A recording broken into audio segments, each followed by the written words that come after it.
You need not to confuse these two words, and I have seen my fellow co-aspirant often using these two words, democracy and republic, interchangeably, and that is not the case. You can be democracy yet not republic, right? In the parliamentary system on this side that you see, it does have accountability, but it does have conflict of interest as well, right? So which system to choose, right? One, both the system has its inherent advantages and disadvantages, where partisanship starts from very first step, right? How does US constitution ensures the independence? Because if a person is subscribing to the president's party's ideology, when he'll be in Supreme Court, do you think that he'll be able to take independent decisions, right? So what are the provisions? US constitution makers can't be so fool, right, that they'll allow this thing to happen. So there would be. Hello everybody, today we are going to cover salient features of Indian constitution, that is chapter 3 of Lakshmikant. So after having watched this lecture, I can guarantee you that you need not to go to Lakshmikant again for this chapter at least.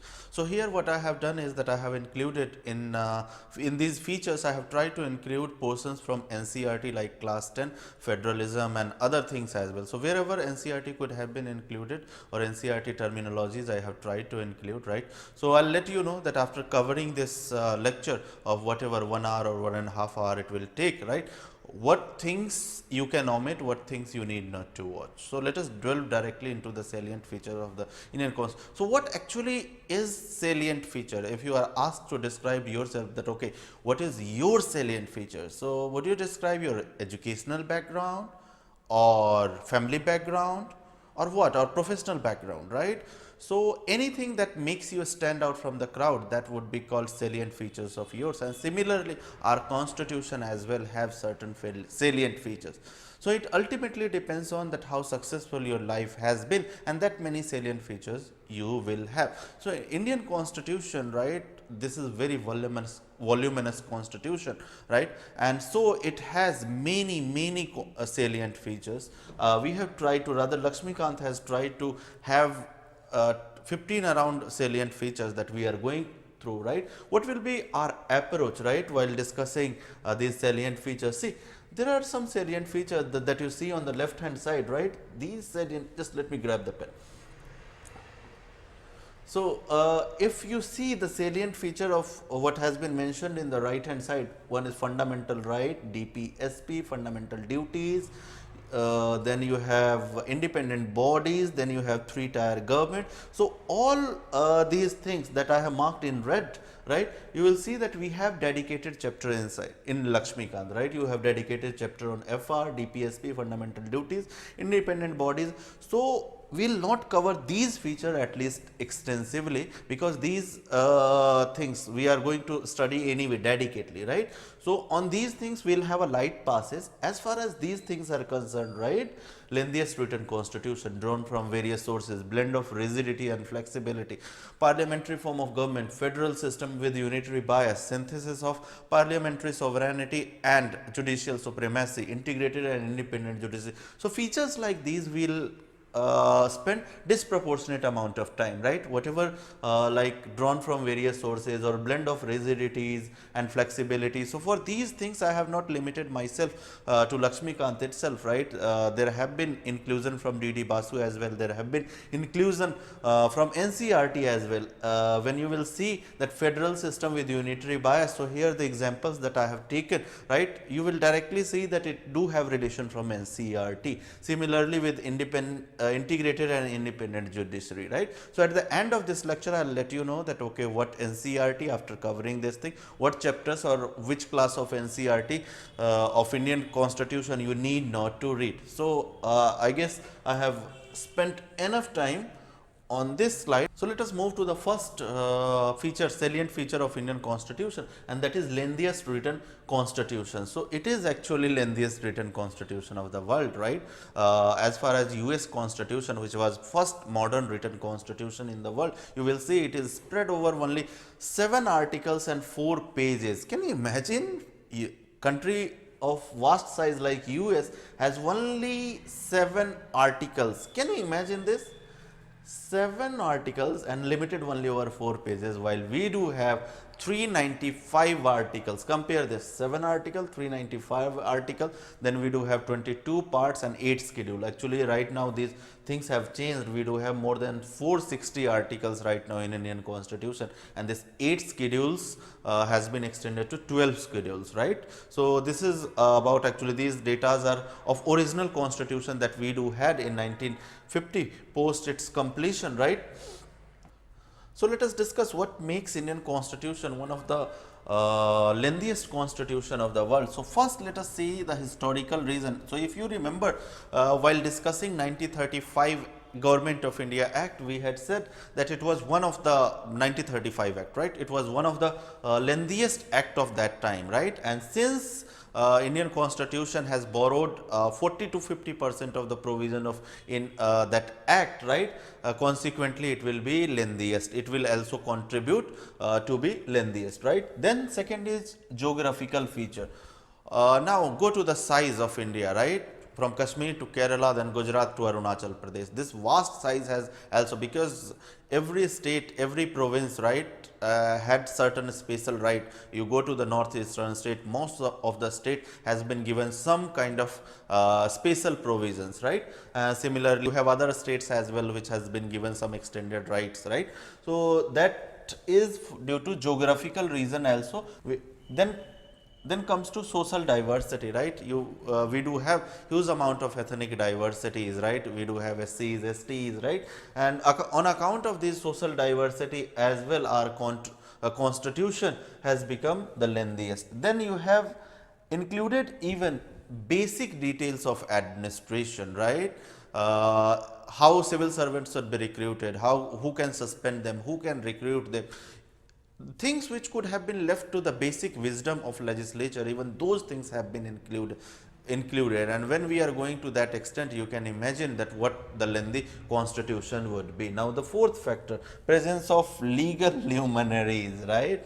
So if there were 282 or 284 Constitution Assembly member, though I don't have quantifiable data, at least there were more than 190, and that I can guarantee. Means after having read profile of around 25 to 30 Constituent Assembly member, I can safely say that there were more than at least 180 members out of 290 that were lawyers, right? So there were huge amount of lawyers in the Constituent Assembly, and that also means their languages, now notwithstanding, where is, so all these things have also contributed in making Indian Constitution one of the lengthiest constitutions. So I hope you do have clarity, you will have clarity on this thing, that okay, what made Indian Constitution one of the lengthiest constitution, right? Now we are moving to the next feature of Indian Constitution, and next feature is that it has been drawn from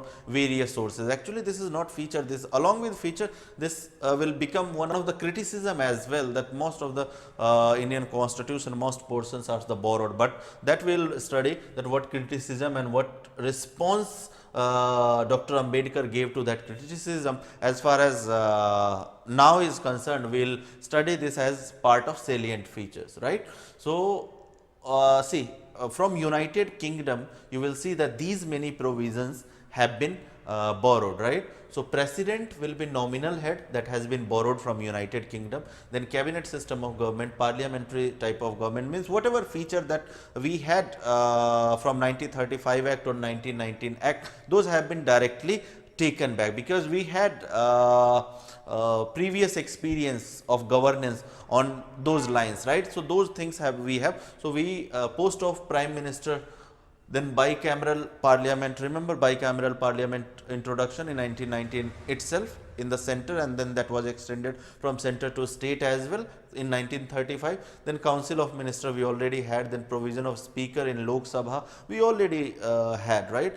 Then legislations, then citizenship we cannot borrow, means whenever any provision comes, and then there are countries corresponding to those provisions, and you have to just match it out for MCQs, right? Try to eliminate. So here while discussing citizenship, you can if you know a few things, see, as far as USA is concerned, they do have dual citizenship. Citizens of USA hold citizenship of national government as well and their state government as well, right? While UK, United Kingdom, is a unitary country, right? Unitary polity, right? So they cannot have dual citizenship, and we also do not have dual citizenship. So of course we will not derive our citizenship provisions from USA, because if we derive our inspiration for citizenship from USA, we will have to give our citizen dual citizenship, right? So that's how you can eliminate it. Then issue of writs, and then rule of law. Dicey, right? He was political thinker of belonging to England, right? Let us move to next thing. So what are the provisions that we have borrowed from United States? So preamble, we the people, the very first page of US Constitution starts with this word, we the people, right? So preamble anyway will will drive inspiration for preamble from USA itself. Then fundamental rights, their Bill of Rights, right? Then you have independent judiciary. Now how you can eliminate? If there is two options in front of this independent judiciary, one is UK and then another is USA, right? So in that case, what you are going to do is that if you know in USA is considered to be one of the strongest institution of the world, right? So if judiciary is strongest institution, right? So where do we'll take inspiration of judiciary from? We'll take from USA, right? Because in UK judiciary is the weakest institution, right? So for independent judiciary and judicial review feature has been taken from USA. Then you will see impeachment of president. Trump is being subjected right now. This feature as well has been borrowed from United States Constitution. Then removal of judges of Supreme Court and High Court as well. So whatever judicial portions, right, most of the judicial portion that you will see has been drawn from US Constitution. Then impeachment of president, preamble and fundamental rights, because preamble and fundamental rights, preamble belong to USA Constitution. This UK doesn't have any written constitution, so they are not going to have any kind of preambles, right? So preamble, fundamental rights, then provisions related to judiciaries, right? Judicial review, then judiciary impeachment, then you have president's impeachment. So all these things has been taken from United States Constitution. Then we are moving to Canadian Constitution, right? What we have borrowed from Canada, right? So functions of vice president. So vice president, what does vice president do here in India? In India, he belongs to upper house, right? He is presiding officer of upper house. So functions of vice president. Then federal system with strong center. See, federal system, although we should have copied from USA, because federation, as a federation, USA is considered as an ideal model, but because we had to keep our center, our union strong, right? So we could not have copied it from USA, right? And that's why we went to the Canada to borrow कि Canada में centre जो है उसको थोड़ा सा union को ज़्यादा power दी गई है vis-a-vis states, right? So that provision can be copied only from Canada and not from USA and not from UK as well, because UK is unitary state. So see how we are eliminating. If we do know a few constitutional provision for any other country, right? Or if we do have any idea on political system prevailing in a country, we can to some extent we can think of eliminating. Like federal system, you cannot drive, for federal system you cannot drive inspiration from UK, right? So we could have eliminated just because we knew that UK is a unitary state, we were able to eliminate that federal system cannot be borrowed from UK. Now residuary power with center, again residuary power in USA, residuary power in USA belongs to states, right? While residuary power here in India belongs to union, right? So again that cannot be copied from USA, that can be copied from Canada only, right? That can not be copied from UK as well, right? Then comes appointment of governor. So how governors are appointed in India? By ruling party, by center, right? So similar is the system in Canada. Advisory jurisdiction of Supreme Court, right, under Article 143 to the President, right. Now we are moving to the next slide. So what are the provisions that we have copied from UK, then USA and then Canada we have seen. Let us move to what are the provisions that we have copied from, or sorry, borrowed from. A copy word should never be used, that is a negative word, right. So moving to the Australia. So principle of cooperative federalism, sorry,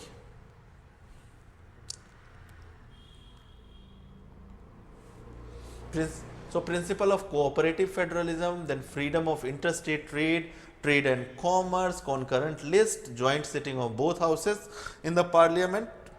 So these are the provisions that we have derived from Australian constitution. Then move to Ireland. So what provision we can take from Ireland? DPSP first thing, then presidential election through indirect method, then nomination of members of Rajya Sabha. So these are the provisions that we have taken from Ireland, right? Now France. So France, their revolution. So word republic and liberty, equality, fraternity. These like words we have taken for our preamble from France, right? So republic and then LEF, whatever liberty, equality and fraternity that we have used in our preamble, that has been taken from France constitution. Let us move to, so what we have taken from Russia. So fundamental duties. So remember, any of the democratic country except India or one or two countries, right, they don't have any provision. Democratic countries generally do not have provision of fundamental duties in their constitution. India is the perhaps only democratic country which has. So concept of fundamental duties can exist only in communist state. And now idea of social, economic and political justice in preamble. So that again, this justice concept can come from a communist state itself, right? So that was Russia. Then procedure of amendment and election of Rajya Sabha member kaise hoga, that has been derived from South African constitution. Germany, we are in 1950, right?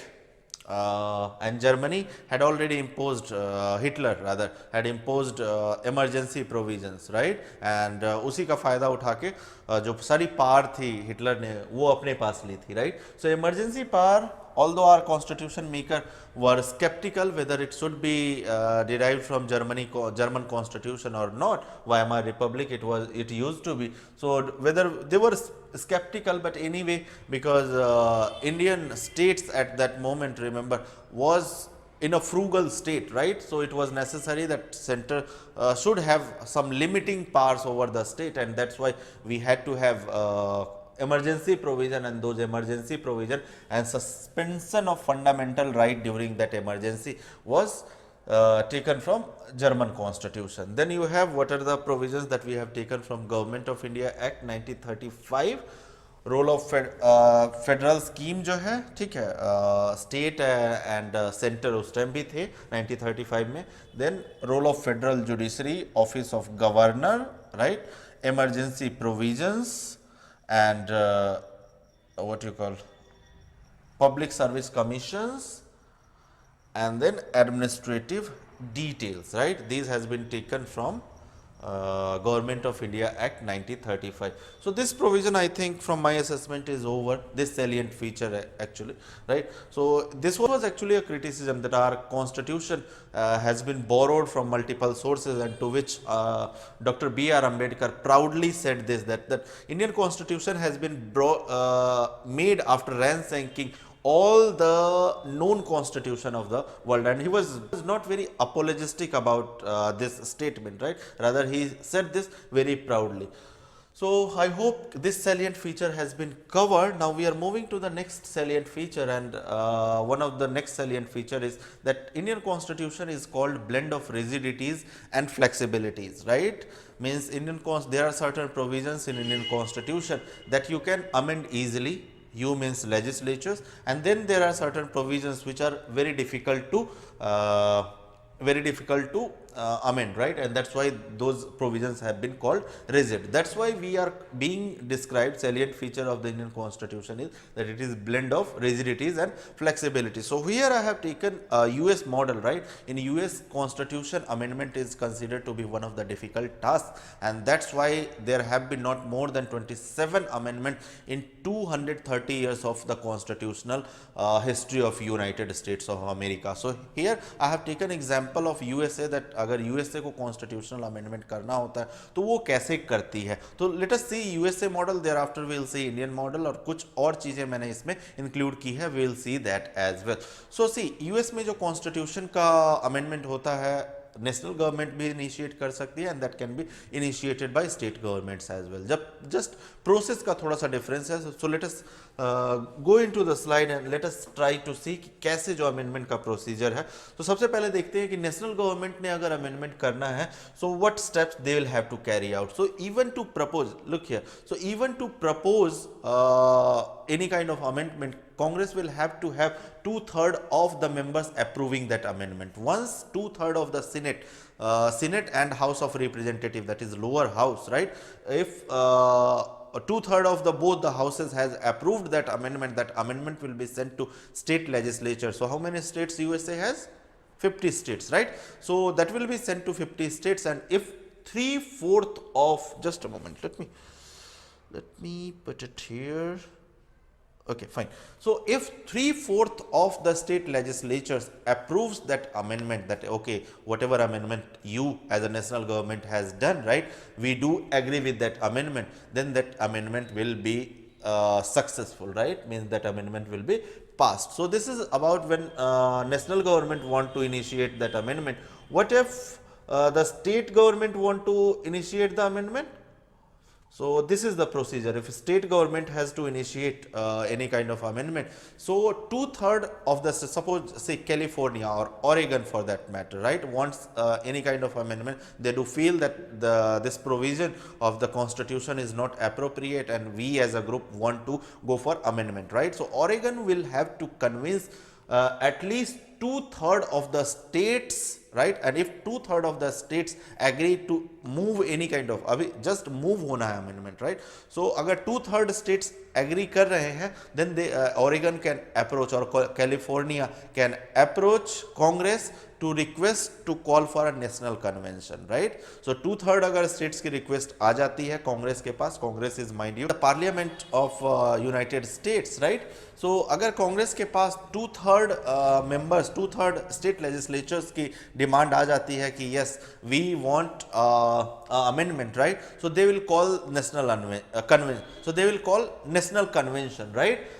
When national convention will gather, right, if 2/3 member of that national convention agreed to such amendment, right, then that amendment will be sent to state legislature, and if 3/4 of the states, means 3/4 of the 50 state legislature approves or ratifies that amendment, then that amendment will be called successful, or that provision will be called amended. So see how difficult the procedure has been, right. You have to agree first 2/3 of the state. You as a state, suppose Oregon, right, want to initiate any kind of amendment, first you will have to take 2/3 of other states into agreement. Thereafter national convention will be called, then that members of that 2/3 members of that national convention has to approve, then again state legislatures, 3/4 of the state legislature has to agree, right. So how difficult it is, and it is in these circumstances that on next slide you will see that since 1992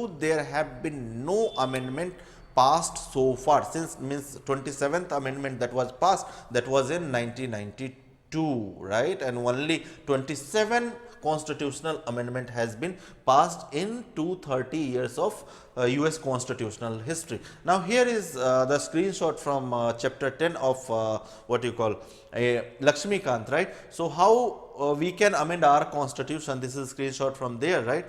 We will study that chapter as well. The content of that chapter is already ready. So here see there are certain provisions in our constitution. Now we are discussing, mind you, Indian constitution, that how we can amend our constitution. So here there are certain provisions that can be amended by simple majority. See right now I will not get into that what does simple majority means, what does special majority means, and what does special majority with ratification of state means, right. That we will cover in next chapter. That content is already ready, you need not to worry about that thing, right. As of now just take it that simple majority means just few numbers are needed to pass these provisions. Then the process has been little toughened, right. Here little more numbers would be needed, and to pass these provisions, to amend these provisions of the constitution, you will have to have states consent as well, right. So if I try to conclude, right, so while amending these provisions you need not to have consent of the states, you as union can directly go ahead and with fewer numbers say, let me explain this simple majority as well. So for example, say that on a given day you have means union government or cabinet has to get a constitutional amendment passed, and there are 100 members in Lok Sabha and Rajya Sabha present on that day. So if on that particular day that constitutional amendment act has to be passed, you need approval from just 51 members. That is simple majority, means half, 1 plus half of the total members present and voting on that particular day. So if there are 100 members present and voting on that day in LS, Lok Sabha and Rajya Sabha both, you need just approval of 51 members from the both the houses. So that is a simple majority. So how easy the procedure is? Here in US Constitution, you needed approval of 2/3 of the members of both the state. That is not the case while amending these provisions, right? So there are certain provisions which can be amended very easily, and that's why we call that Indian Constitution is flexible as well. While amending these provisions, you see, you need special majority. I'll not delve deeper. Special majority plus state consent is also needed in while amending these provisions, and that's why Indian Constitution has been called rigid as well. And concluding it, these three methods, right? When you have state consent needed as well, and when you have simple majority needed as well, that's why our constitution has been called blend of rigidities and flexibilities, right? One more difference between US Constitution and Indian Constitution is that in US Constitution, constitutional amendment can be moved by state as well. That is not the case with Indian Constitution. In Indian Constitution, only union can move constitutional amendment. So I hope you do have clarity on why we are calling this salient feature as blend of rigidities and flexibilities, because you have certain provisions, right, that can be amended with very simple, very few people agreeing to that amendment, and while there are certain provision in which state involvement is also needed. Let us move to the next slide. So here you do have three countries, right? On one side of continuum you have US, and on the other side of continuum you have England, right? England model we had not taken on the previous slide, right? So actually in England, what you can do, they don't have any written constitution. So if there is any provision that needs to be changed, that can be changed just simply by a simple subsequent act, right? एक act लाओ और ख़त्म कर दो, मतलब कोई भी अगर प्रैक्टिस चल रही है, because they don't have any written constitution. So as far as amending the constitution is concerned, right, they are one of the weakest country, right? That's why I had not taken this country England into the previous slide, right? While on the US, you will see that in US amending the constitution is one of the toughest tasks, and that's why you see that there have been more than 12,000 proposed amendments so far, right, while 27 alone has been successful, and the last successful amendment was in 1992, and that is the hardness, right, of amendment. That is the toughness that is needed while amending US Constitution. When it comes to India, so India lies in between England and US. We are not as easy as England, while we are not tough either as US, United States. So far we have moved 125 amendment, and we have been able to turn 105 into acts, right? So let us find out, means can you find out? Your maths is good, right? So you can find out the success ratio in case of USA, right, and in case of India. So it's more than, I guess, 80% in our case, right? Recent CA Citizen Amendment Act, right? So that was 105th Act, right, and 125th bill, right, amendment bill, right? So let us move. So these are just graphical representation that there are many provisions that can be passed with simple majority, while there are only few provisions that can be passed where a state's involvement is needed. So I hope you have clarity on this provision as well, means this feature, this salient feature. So let us move to the next salient feature of the Indian Constitution, and the next salient feature is federal system with unitary bias that you can see. And these two words, federal and unitary, are actually conflicting words, right? That we'll understand in next two slides that what is the meaning of federal and unity. So let us first take this first word. What is federal or federation? So federation is nothing but it is the principle which talks about distribution of power between different subunits of the government, right? So in India, on the top you do have union and then state, and then recently created Panchayati Raj, right? So how easy the flow has been from union to state and then state to Panchayati Raj will decide the extent of federation, the depth of federation, right? And the second thing is that whether these transfer of power has been through delegation or through constitutional means, because it is, if it is delegated power, right, it can be taken by executive, a union executive anytime. That's why these flow of power from top to bottom should be through constitutional means, right? And then your federation will be called a strong federation, right? So I hope you do have clarity on federal federation or federal system. Let us move to the unitary. So unitary, you will see that union will be on top, and whatever flow that different political subunits will have, right, that flow will be through delegation, right, that can be taken back anytime. So let us get into slide. Let us see that here I have taken a continuum where on one side you do have a federal country, right, on the another side you will see that we have unitary country. Let us have these countries first, right. So three models that I have taken. On the left hand side, on the federal side, you will see that model of US has been taken. You can see the US flag, right, while on the unitary side you will see that British model we have taken, and I'll let you know that why US we are considering federal while Britain is being called unitary, right.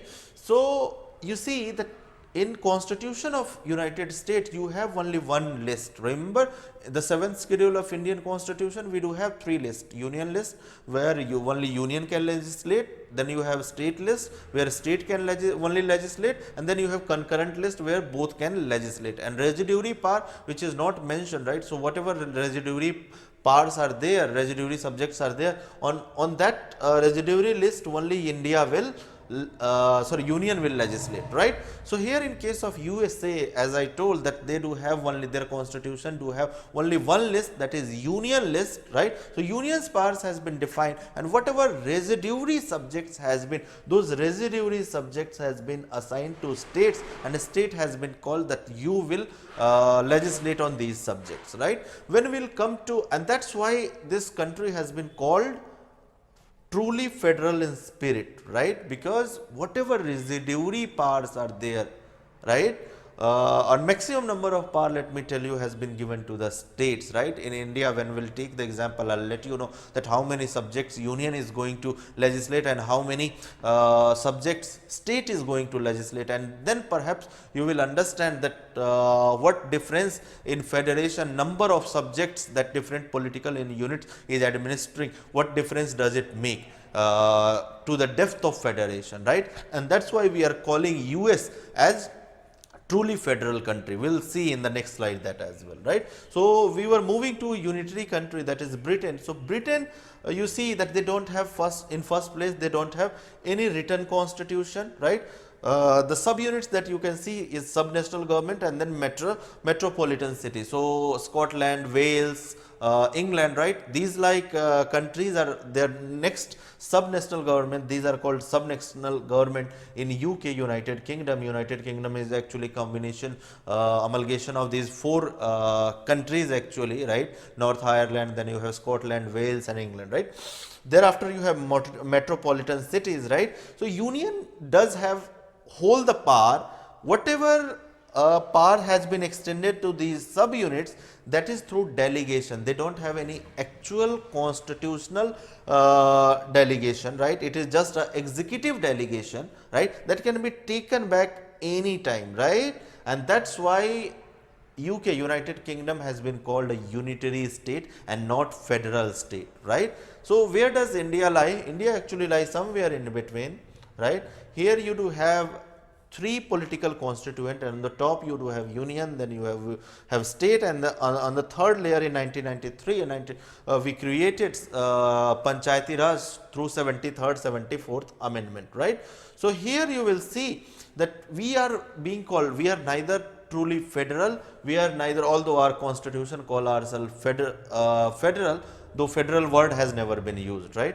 But yet constitutional expert do call our country, do describe our country as federal. We'll see how, right?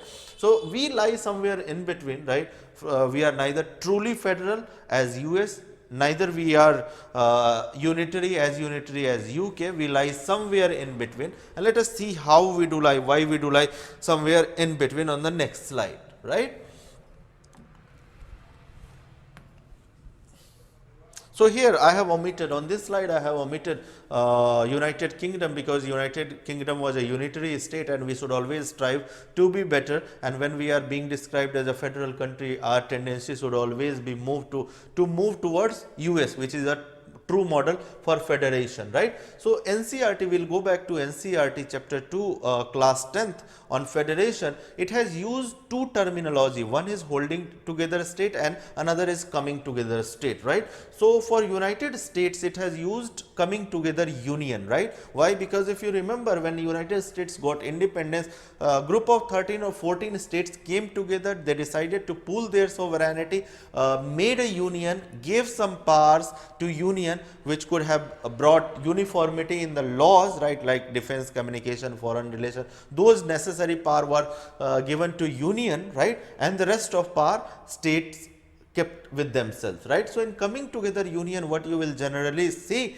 and this is not my observation, this is observation of NCERT. So mind you that along with whatever we are reading, right, salient, as part of salient feature, it might sound a little lengthy, but wherever I could have included things from NCERT or DD Basu, I have included. So you will have to bear with me, right? So here in coming together union, you will see that unions will have, right, lesser degree of power as in case of US, and state will have more power, right, in coming together. Now returning to another terminology, that is holding together union, and from here holding together union, it is trying to refer to Indian case. In holding together union, what will happen, a country, right, divide itself into different political constituents, like we have done in our case, we have divided ourselves in states, right, and in such cases you will see that union will have more power vis-a-vis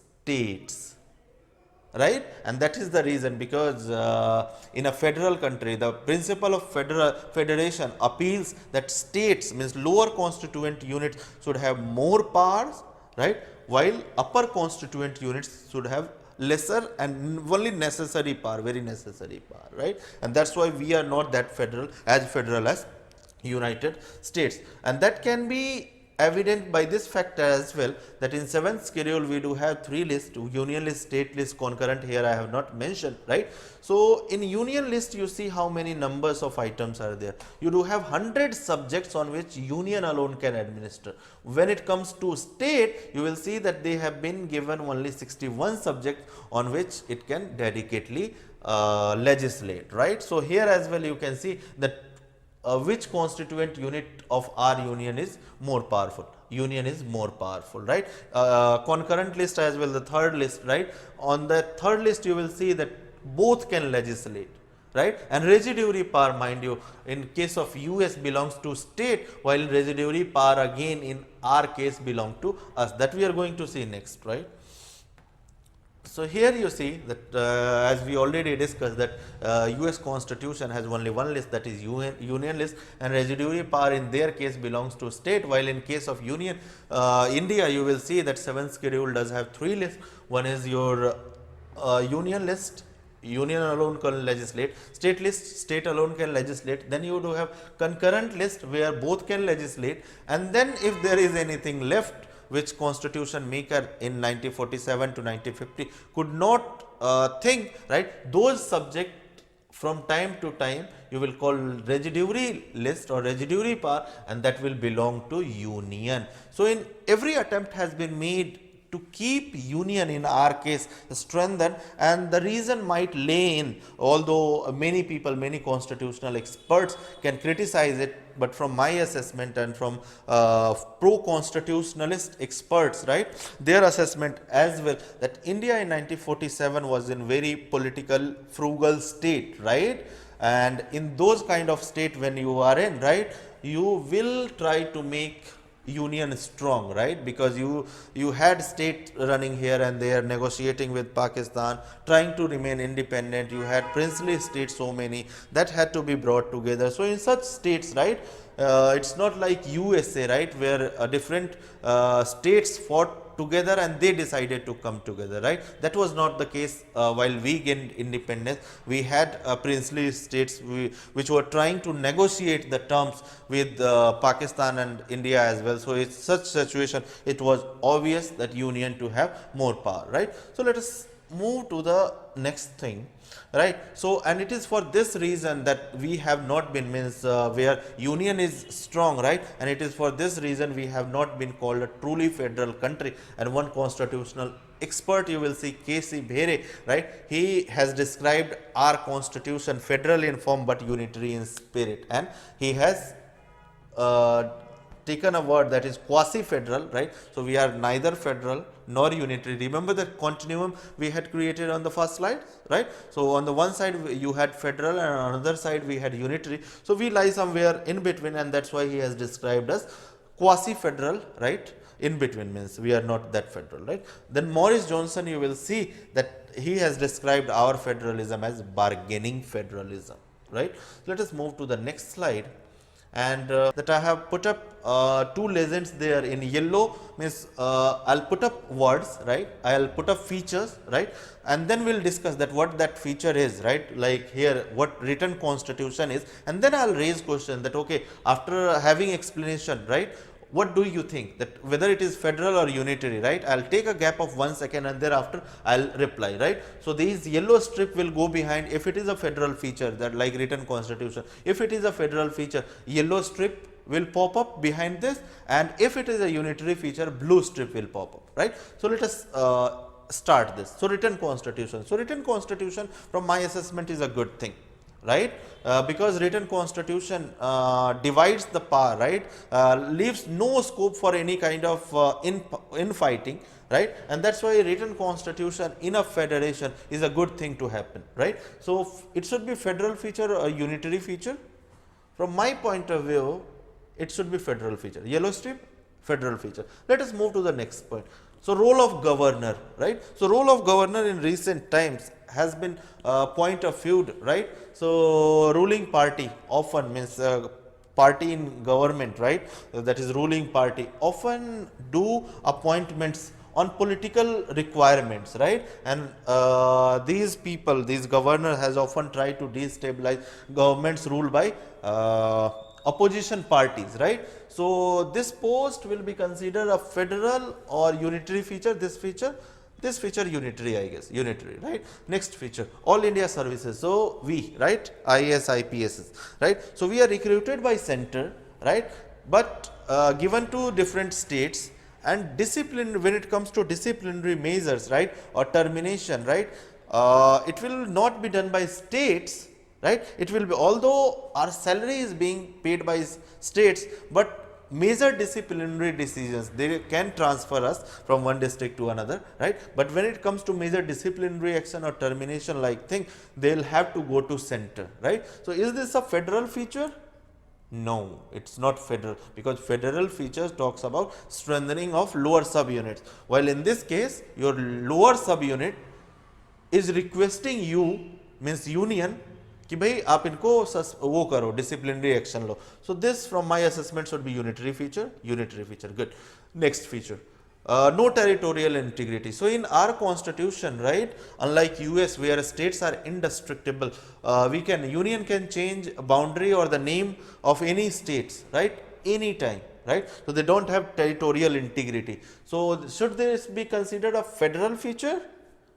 Let us have a look. No, it's a unitary feature, right, because state do not have any territorial integrity, right, they can be destroyed anytime. Next, independent judiciary. So, independent judiciary, I guess, is a good thing in constitution, and it should be a federal feature, federal feature. Next, emergency powers, right, under article 352, 356 and 360, union does have power, state don't. Union does have power to impose emergency on the state or on the whole of the nation, right, or financial emergency under different article that we just discussed, right. So, this emergency power, when state do have popular government elected, right, should union have power to suspend that elected popular government? I guess no. So, this emergency power, I guess, is a unitary feature. Yes, it is a unitary feature. Move to the next, seventh schedule. So, what is seventh schedule? Seventh schedule actually has three lists which talks about division of power between different constituents, means union, state and then concurrent list. So, this is a good thing. This should be federal. Move to the next. What is next? Single citizenship. Single citizenship. US does have dual citizenship, where citizens belong to the state as well and union as well. So, single citizenship in India, I guess, is a unitary feature. Unitary feature it is. Okay, next, single constitution. Again, I will take example of US. US does have two constitution, one for the states, not two constitution, means states can have their separate constitution and union have its own constitution, but that is not the case with us, right, and that is why we will call it unitary. We will not call, means this is a unitary feature itself, right. Next, rigid constitution. Rigid constitution means what? Although our constitution is flexible as well, remember, right. So, if we are talking about rigid constitution, the features of those features of constitution that are rigid, that be considered federal or unitary, that should be considered when constitution changes is difficult to make, and who can make those constitutional changes? Only national government, union can make, right. So, if union only can alter the constitution, right, then it, and if that is rigid, then it should be federal feature, federal feature. Sorry. Next, so next is unequal representation. Here, unequal representation in upper house means states, different states, larger states like UP do have large representation, more number of people in Rajya Sabha, while Manipur, like states or Goa, have lesser number of representation. So, this should be unitary feature, right, because in US all 50 states irrespective of size does have 2 seats, means 100 seats in Senate, but that is not case in India, right. The states like UP will have more number of people than Goa. So, this is a unitary feature. Move to the next feature. Next feature is bicameralism. This is a federal feature, federal. Next. So, this is all about, right. So, we have discussed that, okay, certain features, although there could have been many other features as well, but I have not included those, right, because that could have been made this lecture very lengthy. So, the point was that there are features in our constitution that are federal as well, and there are certain features which makes us feel that our constitution is unitary as well, right.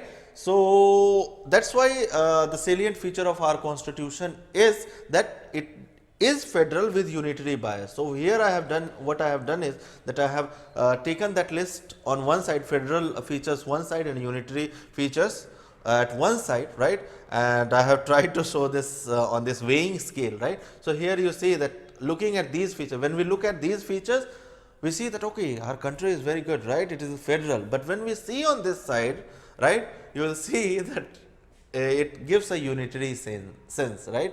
But then there are justification that we explained on the other side, that the genesis of this unitary feature lies in the condition in which we got independence, and it was very necessary that we do have these features. Now, we are moving. So, this is the map of the world, right, where in the green you will see that green countries are actually what you call federal countries, while countries in blue, right, most of African countries, then you have China, Central Asian countries, right. So, these countries, most of Eastern European countries and Western, most of Europe. So, these countries are unitary countries, while these in green like India, Pakistan, then USA, Canada, Australia, these countries are federal countries. So I hope you do have clarity on this feature as well. We are moving now to the next feature, and the next feature is parliamentary form of government. So here I have raised in parliamentary form of government as feature of, as salient feature of Indian constitution. Here I have tried to raise two questions. What is parliamentary form of government? Number one. Number two is, why did India decided to go with parliamentary form of government than other prevailing system of government, that was presidential system in different countries? So we'll try to answer that question one by one. So here are those two questions that we just said, right? So before getting into answer for the first question, that what is parliamentary system of government, right? Let us, what kind of political system existing over across the world, right? Based on who rules, right? So if you see that if a country or a group is being ruled by none, that will be called anarchy. If it is being ruled by any one person, that will be called autocracy, and autocrat can be monarch as well, and dictator like Kim Jong-un in North Korea as well. If a country is being ruled by few people, few wealthy people or few elite people, that system, that political system will be called oligarchy. Then this is our focus, right? If a country is being ruled by all, then it will be called democracy, right?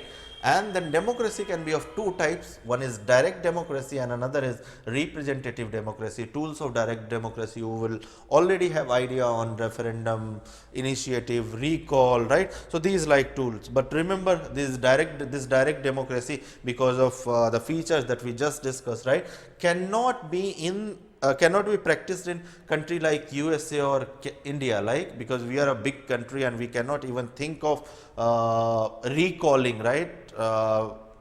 We cannot even think of recalling or taking initiative or referendum or plebiscite, performing these kind of functions every second day or every fourth day, right? That's why direct democracy can be practiced in smaller countries like Switzerland, but not in countries like USA or India, right? That's why we have gone for representative democracy. And what this representative democracy is, that we the people, right, get to elect people or representatives on our behalf, and those representative gets into parliament or assemblies, right, and they do enact laws on our behalf, and they do administer and implement those laws, right? That's why ours is called, our political system is called representative democracy and not direct democracy. Then again you will see that this representative democracy again has been divided into two parts, right? One is presidential system and in parliamentary system. So here we will try to define, try to find out the answer of first question, that what is parliamentary system. So before getting into parliamentary system, let me define, allow me to define the presidential system. So in presidential system, what happens is that executive and legislatures are independent of each other. They are elected separately and they are not interdependent, right? They do have different legislative and executive sphere, right? And that we'll see what are the benefits and disadvantages, right, of these two systems, we'll see. But as of now, I hope that you have clarity on what is presidential system, right? They do have doctrine of separation of power. While in parliamentary system, you will see that executive will come from legislature itself, and executive will continue to be part of government as long as it commands a majority in the house it belongs. In our case, the executive belongs to lower house, that is Lok Sabha, and that's why as long as it commands majority in the Lok Sabha, right, it will continue to be part of executive or part of government. So I hope you do have clarity on parliamentary system as well, right? And we have got the answer of what is the parliamentary system. And now we'll try to figure out in next slide that why did India decided to go with parliamentary system. But before that, let us understand that what are different type of parliamentary form of government, right, that is practiced world across. So first thing is constitutional monarchy, and the second thing is republic. So in constitutional monarchy, again this is, let me tell you that this is part of parliamentary form of government, right? So in constitutional monarchy, you will see that head of state will be a hereditary, normally king or monarch, right? So head of state will be king generally, right? But in a case of republic, the head of state needs to be elected, right? So see, these two words, republic and democracy, right, I have seen my co-aspirants confusing these two things, right? So let us understand these things. As I told, the republic is one, republic system or republic political system is one, where head of state is being elected. What is the definition of democracy? of the people, by the people, for the people, right? So you need not to confuse these two words, and I have seen my fellow co-aspirant often using these two words, democracy and republic, interchangeably, and that is not the case. You can be democracy yet not republic, right? Because from the definition of republic, if you remember, the head of state needs to be elected, right? So if you see that in constitutional monarchy, head of state is not elected, right? So you can be democracy like England, Canada, Australia, New Zealand, Japan, right?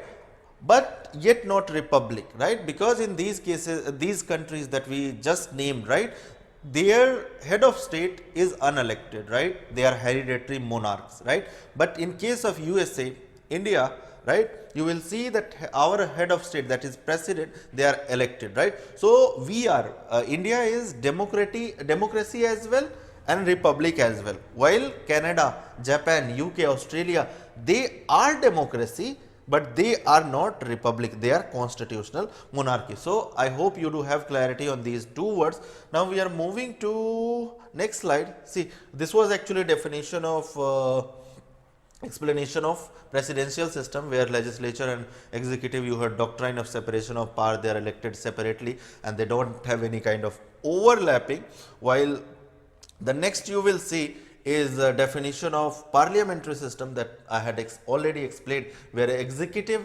belongs to legislature, and in parliamentary system executive is part of legislature and stays in power as long as it commands the confidence of house it belongs, lower house, that is in our case Lok Sabha. Let us move to the next slide. So I hope you do have clarity on the answer of first question, that what is parliamentary system. Now we are delving into the answer of second question, that why did we decided to go with parliamentary system and not presidential system. So here you see that you do have three organs in democracy: legislature, executive and judiciary, right? So doctrine of separation of power actually suggests is that these three organs of the state do have separate sphere of work, right? And legislature should focus on enacting the laws, while executive should focus on implementing those laws, and if there is some misappropriation or some kind of misabuse, right, abuse of authority, then judiciary should adjudicate, right?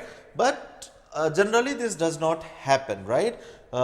This system works well in presidential system, where executive is elected separately and legislature is elected separately. But this system does have some inherent disadvantage. Let us try to look at what disadvantages this presidential system is, right? So in presidential system, because executive is elected separately from legislature, right, he will not be accountable to this legislature.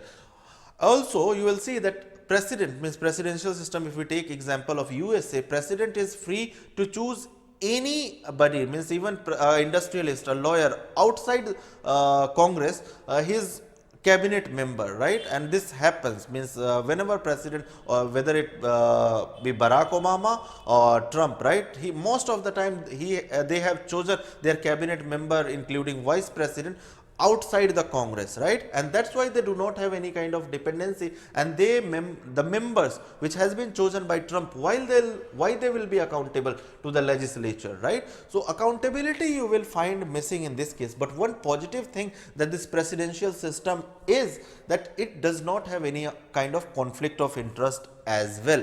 We have seen positive and negative both. Let us move to the next system, and that is you call parliamentary system of government. So here you do see that this is parliamentary system of government, where executive belongs to legislature, and because executive belongs to legislature, he needs majority, and that's why he will remain. And there are various tools to make him this executive accountable in this parliamentary form of government, like question hour, debates, and then you do have various kind of committees, right? So by questioning government, right, by questioning executive from these platform, from these tools, you will see that executive will remain to some extent accountable to the legislature, right? But here you do see that there is one negative thing. Positive thing we already saw, that it is executive is accountable to the legislature in parliamentary system, right? But negative thing is that it does have conflict of interest as well. Remember the doctrine of separation of power, what it had suggested? It has suggested that it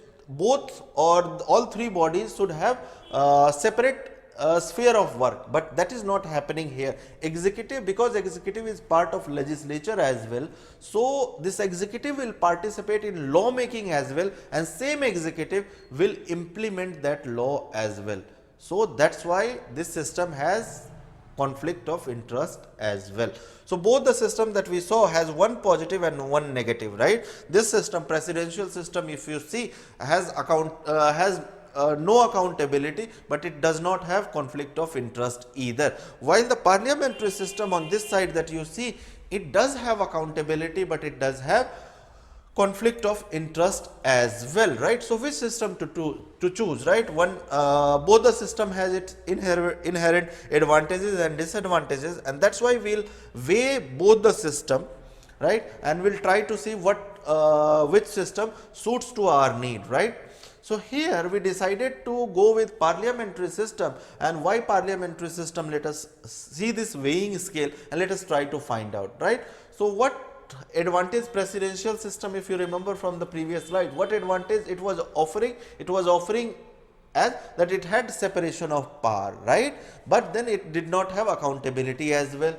Parliamentary system, we saw that it had accountability, right? The positive things we are considering. And the second positive was that we had experience over parliamentary system as well. Remember the elections after this 1919 Act in 1924, 1925, when we had certain provinces, Congress had got certain provinces. Thereafter you had election after election in 1940. 6 as well and 1937 as well. So in all these years we had ruled various provinces using this political system, this very political system. So we had experience as well, along with accountability we had experience. And there is an English proverb which says that a known devil is always better than an unknown angel, right? And that's why we are decided to go with parliamentary system over this presidential system. So this was the answer of the second question, that why India decided to go with parliamentary system and not presidential system. Let us move to the next slide, right? And here you will see I have used three legends: blue color for presidential system, this color yellowish color for parliamentary system, and this orange color for constitutional monarchy. So world over, what polity is countries is being governed by which kind of political system you see. So presidential system, if you see, right, US, United States, and then whole of South America is ruled by presidential system, then Central African countries, thereafter you have West Asia and Central Asia, and then parts of Southeast Asia as well is being governed by presidential system.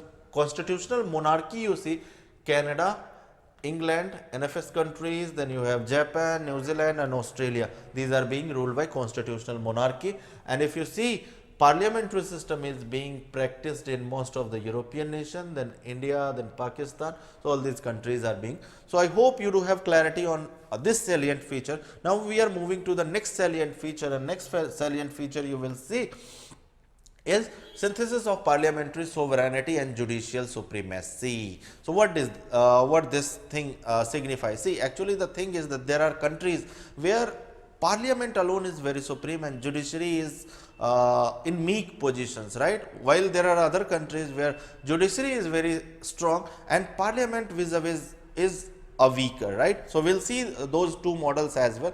But in our case, judiciary and parliament has tried to make the delegate balance that we are going to see, right? So here you see on the left hand side you have US, United States, while on the right hand side of this continuum you will see we have England, right? And in the mid you have India, right? So in US, judiciary is considered to be one of the strongest institution, so strong that it is actually called third chamber of legislature. Third chamber means you do have two bodies, Senate and House of Commons, right? The third legislative body is called this judicial bodies, right? So powerful it is. And that's why you will see that judicial, whenever it comes to judicial decision or judicial review features, all these features related to judiciary we have borrowed from United States and not England, right? Our colonial masters. In case of England, you will see that here parliament is very strong, right, and judiciary is considered to be in meek position, and parliament here is so strong that you will see the comment of one political science expert who will say that parliament in England can do anything except turning a woman into man, right. So that is the charisma of parliament in England, while in case of India, which is in the middle of this continuum, you will see that Parliament and Supreme Court both have tried to make the delegate balance. So let us move to. So in US, as I already explained, that judiciary is considered to be one of the powerful institutions, and through judicial review, it has been known as third chamber of legislature. So that is the charisma of judiciary in US, while in British Parliament can do everything except making a man to woman by D. Lomé, right. While in case of India, as the name, as the salient feature is that it has tried to maintain a synthesis between parliamentary sovereignty and judicial supremacy, means neither judiciary is that weak nor parliament is that imposing, right. We have tried to make that balance, right. Next feature you will see is that integrated and independent judiciary as part of remember, never miss the macro picture. The subject or the chapter that we are reading is the salient feature of Indian Constitution. So the next salient feature of our Constitution is that integrated and independent judiciary. So two words that are important is independent, how our judiciary is independent, whether there are constitutional provisions to make our judiciary independent, or we have left it to wisdom of our legislature, and how our judiciary is integrated. Again, I have taken two model, one of United States and one of our Indian model, right, to prove that okay, how independent we are, how independent Indian judiciary is vis-a-vis United States, and how again integrated we are vis-a-vis United States. So we will try to see actually judiciary's independence world over is ensured by method of appointments, right, and constitutional provisions. So let us first delve into the first word, that is how independent we are and vis-a-vis other countries. So here, how does constitution ensure independence of judiciary, and how Indian judiciary is integrated? That two questions we already raised. Let us see that how in US judiciary is appointed, right. So the first thing that you will see is that president's nomination. So if any member, and now we will talk only about Supreme Court's appointment, we are not going to see judiciary in US is in two categories, right. They do have federal laws, they do have separate state laws, right, and that's why you will see that judiciary is also divided into two parts, right, one to legislate on the state laws and another on the federal laws, right.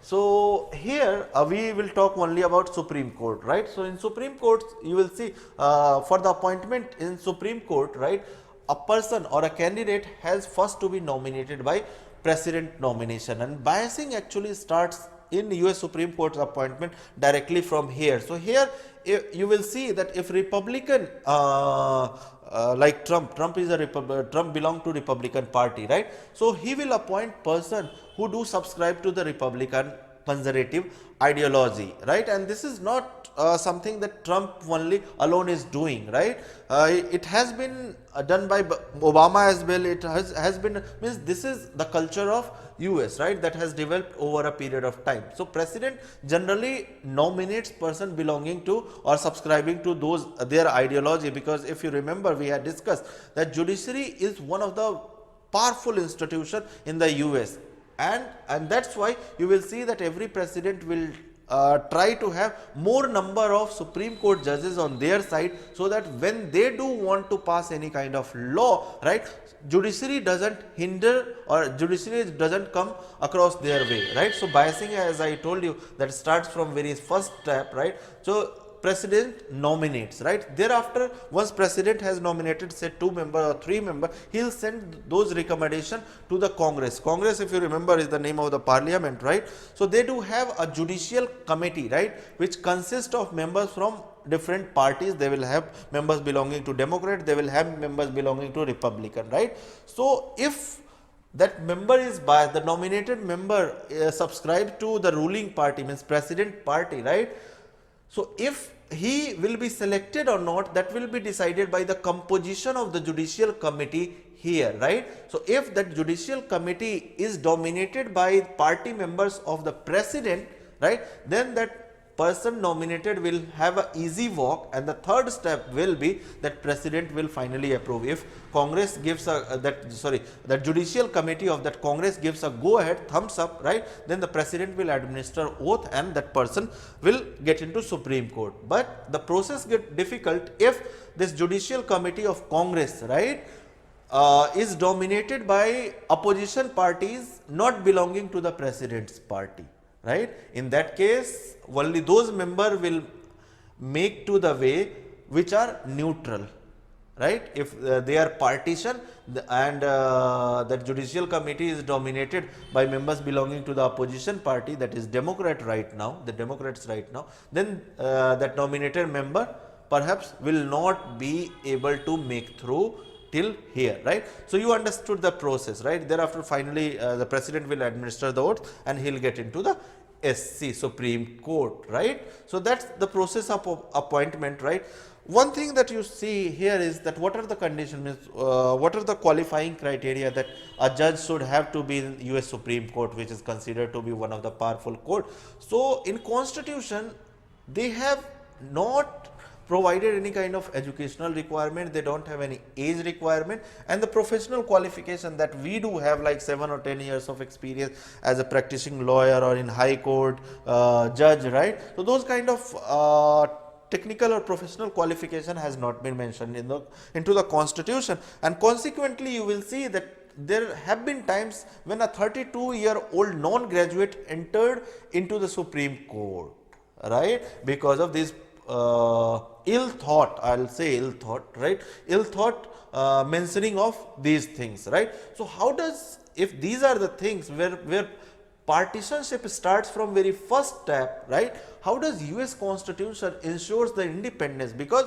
if a person is subscribing to the president's party's ideology, when he will be in Supreme Court, do you think that he will be able to take independent decisions, right? So what are the provisions? US Constitution makers can't be so fool, right, that they will allow this thing to happen. So there would be some mechanism, right, to ensure the independence. So the mechanism here is that you will see that these people once in Supreme Court are appointed for life, right. So suppose I as 32-year-old, if I enter into Supreme Court today, right, I will be there till my life. Only if I die I can, or I can be impeached. The second thing is, which is very difficult, and in US constitutional history no Supreme Court judge has been impeached so far. So the process is so difficult, right. So there has been occasions where Democrats have nominated some member into Supreme Court thinking that they will support their acts, but after entering into Supreme Court he turned down their offers, right, and he started taking neutral decisions, right. This has happened and they could not remove him because of difficult impeachment process. So independence as far as of US judges is concerned, that independence, you will see independence is ensured by these two provisions, by appointing, just a moment, what is this, by appointing them for life and making removal procedure tough, right. So these are the things. Here is a snapshot where this man, his name is something Peter, right, he was nominated by President Trump last year, right, and he is actually member of Senate, right, Democrat he is, right. He was in Judicial Committee, right. He interrogated this person and this person could not even answer the basic federal laws. Can you imagine a person aspiring to enter into Supreme Court of USA, the powerful, most powerful institution, could not answer basic federal. So why did Trump thought of means nominating him? Because this judicial, ultimately he is in Supreme Court today, this person, right, because the Judicial Committee had been dominated by what you call the Republican Party, and he could make through, right. Means this Democrat Senate, right, he had attached this 5-minute video where he had interrogated, right, and he was fumbling completely. I have seen this video, he was fumbling. Anyway, Uh, without getting into detail, so we have seen that how judiciary in Supreme Court in US is appointed. Let us move to the India. So you have CGI led Chief Justice of India led collegium, right? Chief Justice of India plus 4 senior most member of Supreme Court, right? They do decide elevation of High Court judges. Actually, Supreme Court and High Court have signed memorandum of procedure with the government that can be found on Department of Law, right? So there is some PDF, right? So in PDF, what memorandum of procedure they have signed is available. You can read that. As of now, let us understand this, that if a High Court judge is to be elevated or transferred, right, how that will happen, right. So CGI led collegium, right, Chief Justice of India plus 4 senior member of Supreme Court, right, they will set, right, and they will have a list, right. Finally, they will decide, okay, fine, okay, Bhopal's High Court judge has to be taken into Supreme Court, okay, Madras High Court, okay, fine. So they will send that list, thought of whatever they have decided, right. They will send that list to Ministry of Law. Ministry of Law, after some scrutiny, means about background check and other, not many parts Ministry of Law has, right, when once recommendation has been sent by CGI led collegium, right. So after that background verification from IB and other things, right, Ministry of Law will send that file to PM, and PM consequently will advise President, and President will appoint that High Court or elevate that High Court judge to the Supreme Court, right. So there are structured memorandum of procedure, MOPs, these are called, right, and that's why that's how High Court judges or Supreme Court judges are appointed, right. Again, tenure, transfer, all things are here. What you can see is that the elevation from High Court to Supreme Court is being decided primarily by judiciary itself, right. Apart from that, you have transfers, you have different administrative decision that is taken by judiciary, higher judiciary itself, Supreme Court itself, right. Their salaries, right, are charged on the consolidated fund of India and consolidated fund of states. If you are a High Court judge, right, your salary will be charged on consolidated fund of what is being charged means that cannot be discussed in the budget, right. If you are a High Court judge, right, your salary cannot be discussed by legislatures, by MLAs inside the parliament, except when impeachment, your behavior cannot be discussed, right, except when impeachment process is going on. Your transfer power is decided, your transfers postings are being decided by your own higher ups, right, and that's why by these constitutional, and mind you, these things are constitution, these things are mentioned in constitution, your salary cannot be varied to your disadvantage during your term, right. So when these constitutional protection you see has been provided into the constitution, right, then you can expect that yes, our judiciary will be independent, right, and that's the answer of the first word, that how do our constitution ensure independence of our judiciary. Let us move to the next thing, and the next thing is that how integrated we are, right, what are the mechanism. So again, I have taken 2 examples.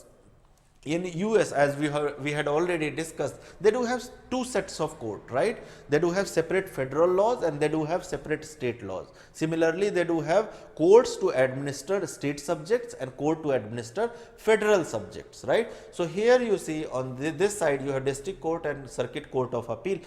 These courts entertain cases against the federal laws, right. If you do have any issues which falls under jurisdiction of federation, means central government, national government, right, you will go to district court and then circuit court and then finally Supreme Court.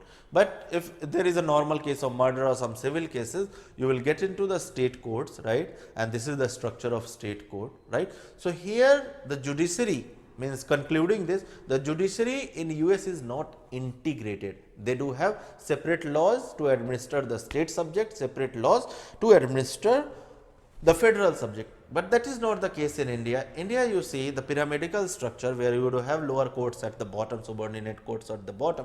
Then you have High Court as an appellate body and then Supreme Court, the ultimate appellate authority, right. So in criminal cases, you will see that irrespective of state you are, if you have murdered or if you have done any other crime, right, same CRPC will be followed across the state. It's not कि भाई आपका state change हो गया तो आपके murder के जो वो है पनिशमेंट या फिर कोई दूसरा लॉ, सीआरपीसी अगर हमने डिसाइड किया है क्रिमिनल में चलाने का तो same law. It's not unlike US where you had separate federal laws and separate state laws. That is not the case and that's why we are integrated, right. अगर appellate body भी आप देखो तो यहाँ सेपरेट थी appellate body, right. अगर federal laws के खिलाफ आपको कंप्लेन था तो डिस्ट्रिक्ट कोर्ट में जाते पहले, फिर सर्किट कोर्ट्स में, and then you could have got to the supreme court. Here state have separate supreme court, right. अगर स्टेट के खिलाफ कोई कंप्लेन है तो स्टेट ट्रायल कोर्ट में आप जाओगे, देन इंटरमीडिएट अपील कोर्ट में, देन स्टेट के सुप्रीम कोर्ट में, देन फाइनली यूएस का जो सुप्रीम कोर्ट है उसमें जाओगे. That is not the case with India. India do have integrated judiciary where आप पहले लोअर कोर्ट्स में जाओगे, चाहे डजंट मैटर आपको यूनियन के अगेंस्ट यूनियन को ड्रैग करना है या फिर स्टेट को ड्रैग करना है. लोअर कोर्ट्स, फिर ये appellate authority, and then again Supreme Court is final appellate authority, and that's why we have ensured कि our judiciary remains integrated unlike US. So I hope you do have clarity on these two words, that how does Indian judiciary is independent, right, and how we are integrated, our judiciary is independent, right. So what we were discussing is that as a salient feature that integrated and independent judiciary. So clarity आपको आ गई होगी, right? Now we are moving to the next feature of the next salient feature of the Indian Constitution, right? And the next feature is universal adult franchise.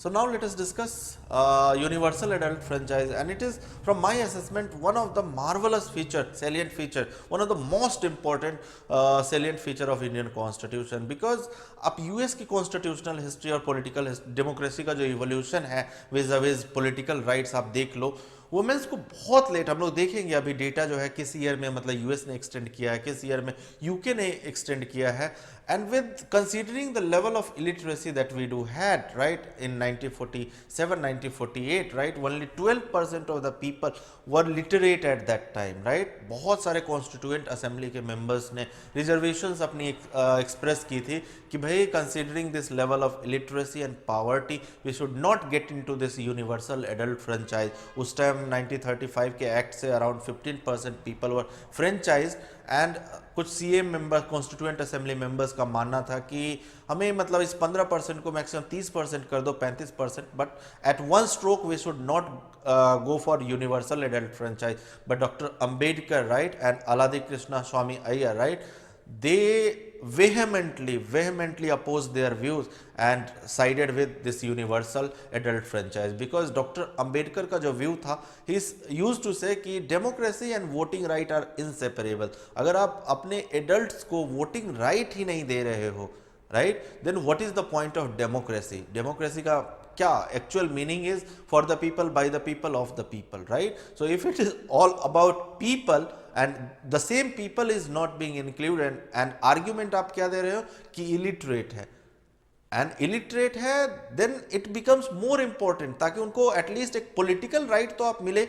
Social और economic grounds पे तो already वो unequal है, right, तो at least politically तो आप equal करो. So that was his argument, and finally you will see that in 1950, right, when we had our constitution, we had this provision as well, and इसको world stage पे भी बहुत तारीफ भी की गई थी इस चीज़ की, और चर्चिल जैसे वर्ल्ड लीडर्स ने क्रिटिसाइज भी किया था कि India is going to get into tatters, right, कि एक अनार्किस्ट स्टेट में जाने जा रहा है जहां इलिटरेट्स को ऐसे इस तरह के political rights, because they could never have imagine, जो कि 1930 में जाके अपने, अभी देखेंगे हम लोग डेटा, राइट, 1930 में जाके अपने वुमेन्स को इक्वल अडल्ट फ्रेंचाइज का राइट दे रहे हैं. तो they could have never imagine कि इंडिया एक ऐसी कंट्री जिसको हम रूल करके आ रहे हैं, राइट, वो at one stroke of pen सभी के सभी मेंबर्स को, means beyond of course a certain age, that age was 21 years, अभी उसको घटा के 18 ईयर्स 61st अमेंडमेंट 1989 से कर दिया गया.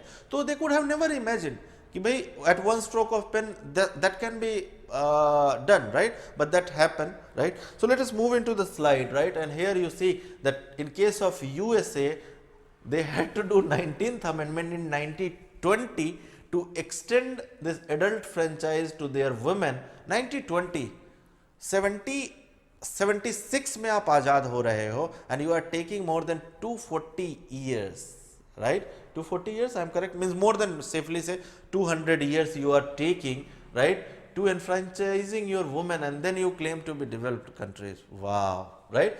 Then racial minorities means blacks को तो आपने 1965 में, और फिर हम मतलब ये कंट्रीज हमें इक्वालिटी पे और हमें मतलब डिस्क्रिमिनेशन पे प्रीच करती हैं कि we should not get into discrimination और we are doing this and we are, what right they do have, right? Let us move to another country, right?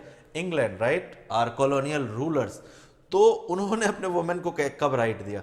Representation of RPA 1918 में उन्होंने पास किया है। Then women of over 30 को right दिया उन्होंने, मतलब 30 साल से ऊपर, और वो भी जिनके पास एक पर्टिकुलर अमाउंट ऑफ वेल्थ है।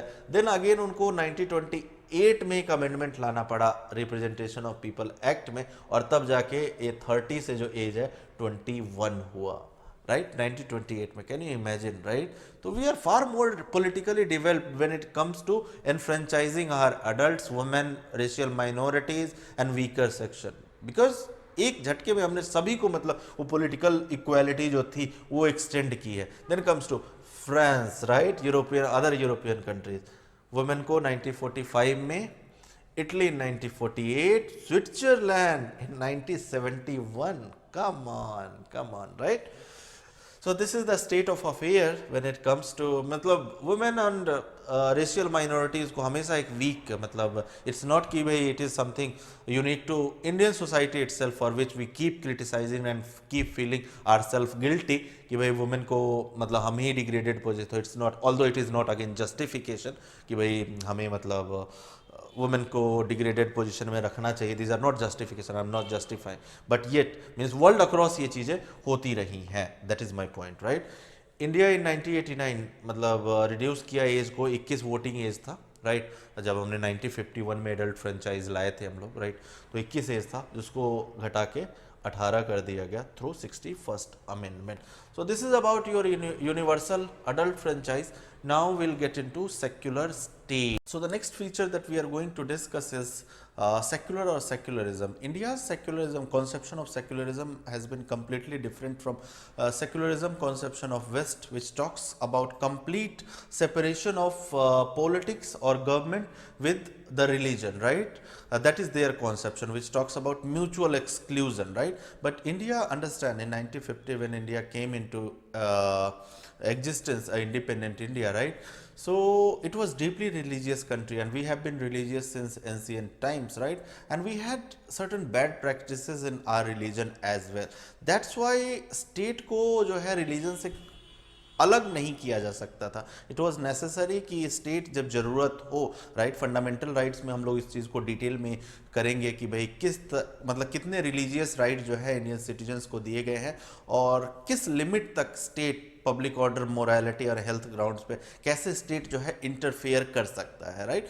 सो as I told you that India was deeply religious country and it has certain regressive practices and that's why western model जो कंप्लीट एक्सक्लूजन की बात करता है, that could not have been practised in India, right? So India, you see, has its own brand of secularism. Na kaho se dosti, na kaho se bair, right? Means the English translation is that equal distance and support to every religion, right? अगर हमें दूरी distance बनाए रखनी है तो equally हम distant होंगे सभी रिलीजन से, या फिर अगर सपोर्ट करना है तो हम इक्वली सपोर्ट करेंगे। अगर हम हज को फाइनेंस करेंगे तो हम मानसरोवर यात्राओं को भी फाइनेंस करेंगे, right? So that is one aspect, right? अगर इसको डिटेल में हम लोग, जैसे मैंने बताया कि हम लोग फंडामेंटल राइट्स वाले सेक्शन में इसको डिटेल में हम लोग कवर करने जा रहे हैं, राइट? तो here you will see the department of religious affair, ये यूपी के गवर्नमेंट के डिपार्टमेंट ऑफ रिलीजियस अफेयर से है। तो यहाँ आप देखो कैलाश मानसरोवर के लिए सब्सिडी का प्रोविजन है एंड इन अदर टैब्स यहाँ प्रिंट अप्लाइड फॉर्म के लिए और दूसरे मतलब उसके लिए भी सब्सिडी के अप्लाई के लिए भी बोला जा रहा है। तो सब्सिडी अगर कैलाश मानसरोवर के लिए यूपी गवर्नमेंट दे रही है तो अदर रिलीजन्स को भी प्रमोशन, अभी दिल्ली गवर्नमेंट आपको पता होगा पिलग्रिमेज के लिए, मतलब Kejriwal lead government, right, pilgrimage old age person के को फाइनेंस कर रही है, ऐसे एक स्कीम है, right? But that is not concerned or that is not related with a particular religion. That pilgrimage scheme is equally applicable to every religion, right. Although मतलब बोला जाता है कि भाई स्टेट को मतलब सपोर्ट सिस्टम में नहीं पढ़ना चाहिए, but from this principle that equal distance and equal support, अगर सपोर्ट करना है तो हम इक्वली करेंगे, राइट। तो जैसा मैंने बताया कि मानसरोवर को अगर हम लोग फाइनेंस कर रहे हैं तो अदर रिलीजन, जगन मोहन रेड्डी आंध्र प्रदेश के CM has planned to send Christian pilgrimage to Israel, right. So सभी मतलब रिलीजन्स को इक्वल ट्रीटमेंट मतलब दिया जा रहा है, right. Next picture is you will see here Andhra CM Jagan Mohan Reddy appoints. अब दूसरा जो है जैसा मैंने बताया था कि भाई इंडिया में जो रिलीजन्स थे उसमें बहुत सारे रिग्रेसिव प्रैक्टिसेस थे, राइट। तो it was necessary, although right of religion बोलता है कि भाई, और उसका जो स्पिरिट है कि हमें इंटरवीन नहीं करना चाहिए, राइट। लेकिन अगर रिग्रेसिव प्रैक्टिसेस को अगर आपको खत्म करना है तो इट इज नेसेसरी कि भाई स्टेट जो है इंटरवीन करे, नंबर एक। नंबर दो, यू विल सी कि कोई भी इंस्टीट्यूशन, कोई भी टेम्पल या फिर कोई भी मॉस्क जो है उसमें एक किसी पर्टिकुलर मेंबर का मोनोपोलाइजेशन ना हो जाए। So for halogen of monopolisation in temples government can appoint trustees or members. So here you see that Andhra CM अभी उन्होंने अपने अंकल को, although that is promotion of nepotism, लेकिन उन्होंने अपने अंकल को, मतलब जब जस्ट पॉइंट ये है कि government is authorised to appoint to control these temple bodies, ठीक है, उस मोनोपोलाइजेशन को रोकने के लिए, that is the point, right. So secularism का ये मतलब नहीं है, या इक्वल डिस्टेंस और इक्वल सपोर्ट का ये मतलब नहीं है कि इंडियन गवर्नमेंट जो है वो इंटरफेयर नहीं कर सकती। एज आई टोल्ड कि हम लोग इसको डिटेल में, सेक्युलरिज्म को हम लोग फंडामेंटल राइट वाले सेक्शन में डिटेल में डिस्कस करने वाले हैं। यहाँ ये देखो, जब भी मतलब बात आती है राइट टू इक्वालिटी और राइट ऑफ रिलीजन में, जब भी मतलब क्लैश होगा, even in those cases you will see that state will interfere. यहाँ राइट टू इक्वालिटी सबरीमाला वाली केस में article 14 of women versus religious right of a group denomination is coming into the conflict, and here that case has been dragged into Supreme Court and that is being looked into, right. The next feature is we are going to deal is independent bodies. So we already know कि concentration of power अगर होगा तो उसका क्या नुकसान होता है, right. So it is necessary, although हमने मतलब powers का division जो है एक जगह नहीं होने दिया, to stop that power to be concentrated from one place, we have created various organs of the state like legislature, executive and judiciary. On top of that we do have independent constitutional bodies, right, like CAG, like ECI, right, and these bodies will ensure कि भाई जो governments कर रही हैं, right, वो government जो and these bodies will ensure कि government जो डिसीजंस ले रही हैं वो डिसीजंस पॉलिसी के तो दीज बॉडीज विल इंश्योर कि जो भी गवर्नमेंट डिसीजन या पॉलिसी बना रही है वो इम्पार्शियल फैशन में हो। सो हेयर यू सी, अभी दिल्ली उसमें दिल्ली असेंबली का इलेक्शन चल रहा है। Here you see that EC election commission ने अनुराग ठाकुर और प्रवेश वर्मा जो कि बीजेपी के लीडर्स हैं, उन्होंने कुछ कम्युनल स्पीचेस थी, राइट, और उनको बैन कर दिया गया। Why they could that EC could do it? These people belong to one of the most strongest party at this moment in the India, right? And why EC could do? Because it was a constitutional body and constitution ने उनको ये rights दिए गए हैं। Let us look at the next example. आपको याद होगा, right, CAG ने, right, 2G scam, राइट, कोल स्कैम, राइट, वो किसकी वजह से, कैग के रिपोर्ट्स की वजह से हुआ था, राइट।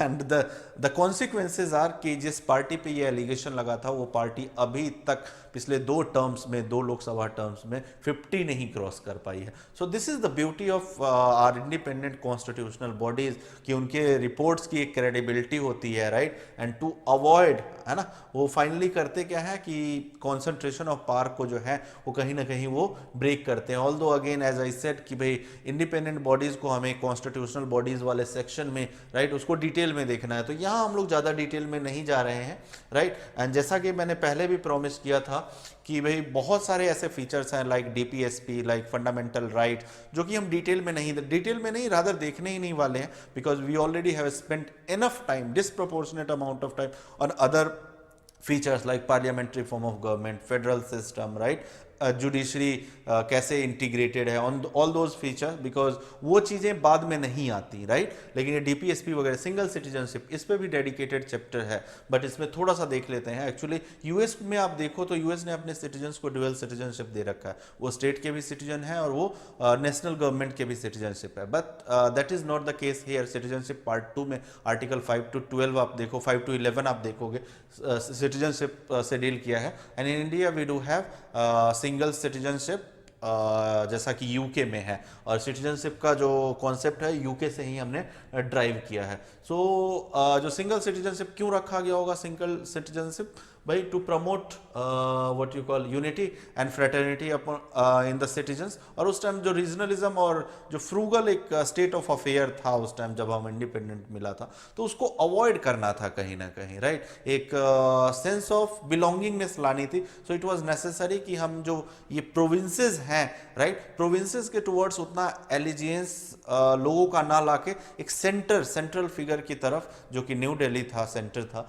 राइट, उसकी तरफ लाएं। तो इट वाज नेसेसरी कि we do follow the path of single citizenship. अब बात कर लेते हैं यूएस, जो मैंने ऑलरेडी पहले बता दिया कि यूएस में जो है वो सिटीजन्स जो है दो सिटीजनशिप होल्ड करते हैं, one of national government and another of state they belong to, right. International level पे भी डुअल सिटीजनशिप का कॉन्सेप्ट होता है। अभी तो हम लोग नेशनल लेवल पे बात कर रहे हैं। देयर आर कंट्रीज जिन्होंने अपने सिटीजन्स को अलाउ किया है कि आप एक सेकेंड सिटीजनशिप जो दूसरे कंट्रीज से है वो ले सकते हो। हालांकि जो डिग्री ऑफ कंट्रोल है वो हमेशा वेरी करेगा, ठीक है, बिकॉज उसके भी अपने नुकसान है। अगर कोई, जैसे सपोज हमने इंडिया में प्रोविजन कर दिया कि भाई यूएस का सिटीजन है, यूरोप का कोई citizen, so can we expect them कि भाई वो हमारा सिविल सेंस, हमारे जो लॉयल्टीज हैं वो कर पाएंगे? नहीं, वो they will not have that level of loyalties, they will not have that civil sense. तो उनकी अपने नुकसान है, अपने डैमेजेस हैं, बट उनके अपने फायदे भी हैं, राइट। अच्छा इन्वेस्टमेंट आता है, राइट, एक कल्चरल एसिमिलेशन होता है। सो देयर आर कंट्रीज जिन्होंने मतलब ये डुअल सिटीजनशिप का वो ले रखा है। येलो में जितने कंट्रीज है, even Pakistan near home, Bangladesh near home, Pakistan का तो रादर 19 कंट्रीज के साथ, मतलब इसने अपने सिटीजन्स को अलाउ कर रखा है कि 19 कंट्रीज के साथ they can associate, their citizens can associate, ठीक है। डुअल सिटीजनशिप का concept US, Canada, most of southern American nation, UC, Australia, Russia, right, इन सब कंट्रीज ने जो है डुअल अपने सिटीजन्स को अलाउ कर रखा है कि they can, and other countries के सिटीजन भी हमारा जो सिटीजनशिप है, of course rules will vary, right. So ये फीचर भी, सैलिएंट फीचर हमने देख लिया। Let us move to 3 tier government. 3 tier government को आई डोंट थिंक, अगेन इस पे भी बहुत मतलब डीप में हमें पढ़ना है, ठीक है, पंचायती राज और म्युनिसिपल बॉडीज में। So let us skip this portion as well, if you want you can. DPSP को मैंने जैसा पहले बताया था कंप्लीटली ब्लैंक रखा है। फंडामेंटल राइट, फंडामेंटल ड्यूटीज, इनको ब्लैंक रखा है बिकॉज इनको बहुत डिटेल में, यहाँ शॉर्ट में पढ़ने से कोई फायदा नहीं है, राइट। जैसा मैंने बताया कि पहले disproportionate amount of time we already have spent on other features, right. So let us skip these things because इनको डिटेल्स में just as of now understand कि भाई ये जो पीछे हमने स्किप किए हैं, these are salient feature of our Indian constitution. तो अगर पूछता है आपको, कोई लिस्ट आ जाती है कि what are the salient feature और उनमें से कोई होता है, तो यू कैन इजिली रिकॉग्नाइज कि these are salient feature. Now इस चैप्टर में part of constitution there are 22 parts, ठीक है, जिनकी सब्जेक्ट मैटर और article. So this again is very factual, ठीक है। मैं फ्रेम से हट जाता हूँ, ठीक है, वीडियो पॉज करके आप लोग इसको थोड़ा सा रीड करना, ठीक है। इसमें मतलब कुछ ऐसा नहीं है जो कि मैं बता दूं और या फिर कोई मैजिक पेन दे दूं और वो आपको याद आ जाए, right. This is schedule, right. तो इसमें थोड़ा सा बस ऐसे ही रीड कर देता हूँ, although again this is also factual like the previous slide, बस ठीक है।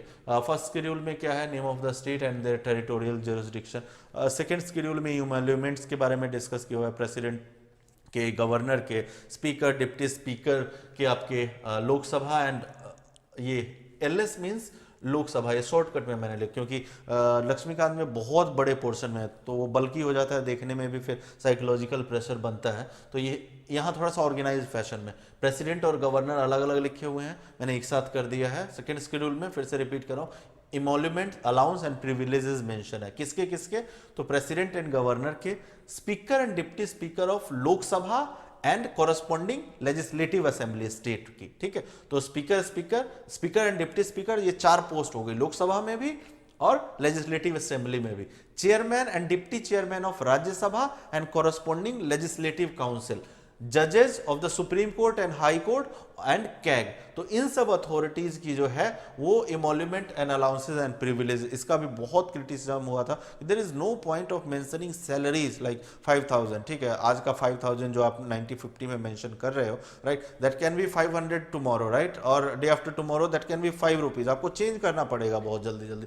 तो इट्स नॉट नेसेसरी कि आप सैलरीज तक को इन अथॉरिटीज के अलाउंसेस को कॉन्स्टिट्यूशन में मेंशन करो, and that became ultimately reason कि भाई कॉन्स्टिट्यूशन हमारा बल्कि क्यों है। सो जस्ट रिमेंबर, कभी कभी मैच करने को आ जाता है कि भाई सेकंड शेड्यूल में कौन कौन सी जो कॉन्स्टिट्यूशनल अथॉरिटीज हैं, राइट, उनकी सैलरीज या अलाउंसेस मेंशन है। Let us move to the third schedule. Third schedule similarly जो फॉर्म्स ऑफ ओथ है ना, अफर्मेशन है, जो कि मतलब एक कैंडिडेट लोकसभा का कैंडिडेट है, वो मतलब कंटेस्ट करने जा रहा है या फिर लोकसभा से इलेक्ट हो गया, वो एमपी के लिए ओथ लेने जा रहा है, राइट। तो what kind of oath he will have, मतलब ओथ की details, I we swear in the name of God, something like that, right. तो किसकी किसकी ओथ जो है वो थर्ड शेड्यूल में है। So here we see union and state minister, member of parliament and candidate of MP, मतलब आप एमपी बन गए हो या फिर अभी फाइल कर रहे हो नॉमिनेशन, तो उनके ओथ। एमएलए एंड एमएलएज के कैंडिडेट जो हैं, प्लस जजेस of the supreme court, high court and CAG की oath, right, easy to remember. Let us fourth schedule. Fourth schedule talks about allocation of seats of Rajya Sabha from different states. Fifth schedule talks about administration of scheduled and tribal areas. ठीक है. Sixth, except AMTM, Assam, Manipur, Tripura and Mizoram, right.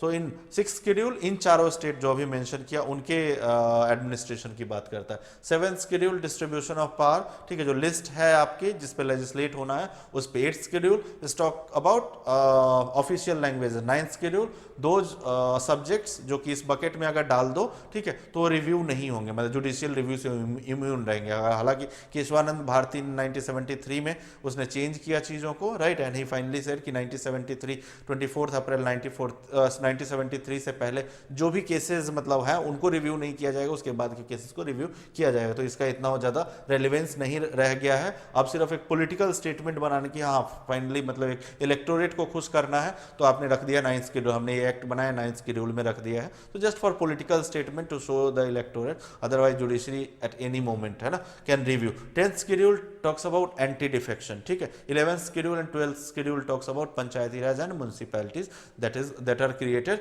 after 73rd and 74th amendment, ठीक है। तो ये हो गया है। now we'll move to the criticisms, ठीक। so let us now move to the criticism, and the first criticism that you see is a borrowed constitution, and I hate this concept, at least this word most borrowed। see from my perception there is something called global commons, जैसे आपके air है, water है, knowledge भी from my assessment should be a global common। it's not कि भाई कुछ चीज़ें, कोई आइडिया जो है 10 साल पहले आपको आया, तो अगर आपको नहीं आया होता तो 10 साल बाद किसी और को भी नहीं आया होता, राइट। सो चाहे फंडामेंटल राइट्स हो, डीपीएसपी हो, all these things are something common, right.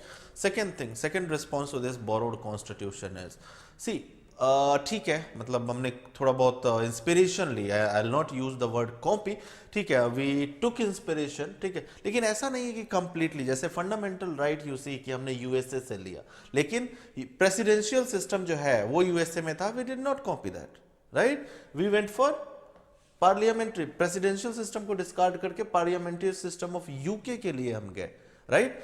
Article 1, you remember article 1 में यूएसए ने क्या फेडरेशन वर्ड यूज किया, but we didn't use that, we decided to go with union of state, right, rather than federation like US, ठीक है। तो it's not कि भाई अगर बोरो भी किया है तो हमने मतलब अपने सोसाइटी के नीड्स को, हमने अपने जोग्राफिकल नीड्स को, अदर नीड्स को नहीं देखा है, ठीक है, जस्ट हमने स्टडी किया है अलग अलग कॉन्स्टिट्यूशंस को, उसमें से जो बेस्ट हो सकता था, और वो भी टेलरिंग करने के बाद, राइट, तो जो हो सकता था that we have inspired from, right. So this thing, this word borrowed constitution is little inappropriate, sorry, from my assessment. Let's just move to the next, and this is carbon copy of 1935. This is again a criticism, but again my take on this criticism would be, see 1935 का जो act आया था, right, that act was nothing कि भाई किसी दूसरी country के लिए आया था, right. Britishers were actually addressing our political and other civil demands, right. तो उन डिमांड्स को पूरा करने के लिए जो इनपुट्स थे 1935 का इनपुट्स क्या क्या था.